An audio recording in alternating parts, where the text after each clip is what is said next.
வருட ரகசியம் உடைந்தது. அருவியில் செங்குத்தாக ஏறும் அதிசய மீன்களை பார்க்கலாமா வாங்க. மீன்கள் தண்ணீரில் அழகாக நீந்தி செல்லும் உயிரினம் என்பது எல்லாருக்குமே தெரிஞ்ச ஒரு விஷயம்.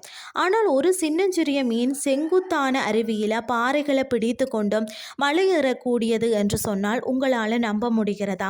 ஆமாங்க, அப்படி ஒரு விசித்திரமான சம்பவம் தான் தற்போது வந்து காங்கோ குடியரசில் நடந்துள்ளது. கடந்த 50 வருடங்களாகவே இப்படி ஒரு மீன் இருப்பதாகவும் அது அருவிகளை ஏறுவதாகவும் அங்குள்ள மக்களிடையே பல கதைகள் உலவி வந்தன. அந்த செய்திகளை எல்லாம் இப்போது உண்மையாக்கும் விதமாக தான் பெல்ஜியம் மற்றது வந்து பார்த்தீங்கன்னா லுபும்பாசி பல்கலைக்கழகங்களை சேர்ந்த ஆராய்ச்சியாளர்கள் அந்த குழு வந்து அந்த அதிசய மீன்களை முதல் முறையாக வீடியோ எடுத்து ஒட்டுமொத்த உலகையும் பிரமிக்க வச்சிருக்கிறார்களாம். செல்லியர் என அழைக்கப்படும் இந்த குட்டி மீன்கள் பற்றிய சுவாரஸ்யமான தகவலை தான் நாம் இன்றைக்கு பார்க்க போகிறோம். அதாவது காங்கோவில் உள்ள உபெம்பா தேசிய பூங்காவில் அந்த நீர்வீழ்ச்சியில் தான் இந்த பிரம்மாண்டமான நிகழ்வு பதிவாகி உள்ளது. இந்த செல்லியர் மீன்கள் அளவில் மிகவும் சிறியவை, அதாவது வெறும் 5 சென்டிமீட்டர் நீளம் மட்டுமே இருக்குமாம்.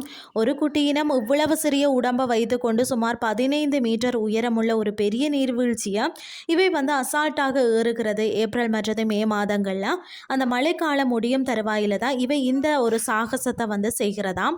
தங்களது துடுப்புகளுக்கு அடியில் உள்ள மிக சிறிய கொக்கி போன்ற அமைப்புகளை பயன்படுத்தி பாறைகளை வந்து கட்டியாக பிடித்து கொள்கிறதாம்.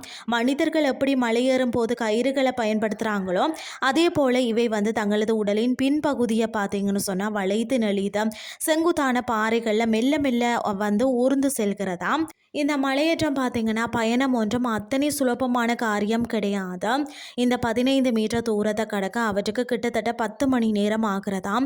தொடர்ந்து ஏறினால் உடம்பு வந்து டயர்டாகிவிடும் என்றதால தான் பாறைகளில் உள்ள சின்ன சின்ன இடுக்குகளில் கூட்டமாக படுத்துட்டு அவ்வப்போது நன்றாக ஓய்வெடுத்து கொள்கிறதாம். உண்மையை சொல்ல போனால் இவை வந்து வெறும் 15 நிமிடங்கள் மட்டுமே மலையேறும் வேலையை செய்கிறதாம். மீதமுள்ள 9 மணி நேரத்துக்கு மேலாக ஓய்வு மட்டும் எடுக்கிறதாம். இவ்வளவு உசாராக மெதுவாக ஏறினாலும் சில நேரங்களில் அருவியின் அதீத வேகத்தால் பல மீன்கள் தவறி கீழே விழுந்து விடும் அபாயமும் அங்கு இருக்கிறது.